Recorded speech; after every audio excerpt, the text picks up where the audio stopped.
देखो जो छात्र छात्री माने हमरो एनएमएमएस एंट्रेंस पई अप्लाई करिथिलो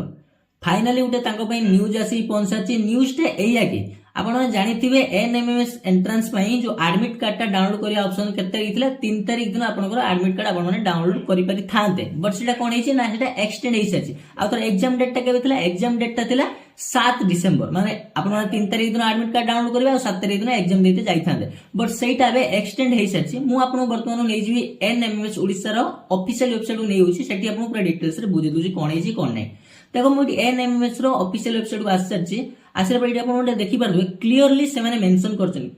करछन ना जोटा कि हमरो 3 तारिख दिन जो एडमिट कार्ड ता आसीबार थिला सेटा वर्तमान एक्सटेंड हेइ साची 15 जनवरी रु 18 जनवरी भितर आपण माने ए जो एडमिट कार्ड ता को एनएमएमएस रो एडमिट कार्ड ता को डाउनलोड करि परिबो ए जो एग्जाम डेट ता एबे जाय क्लियरली से माने मेंशन करनांती एग्जाम ता केबे हो मेंशन करनांती बट मे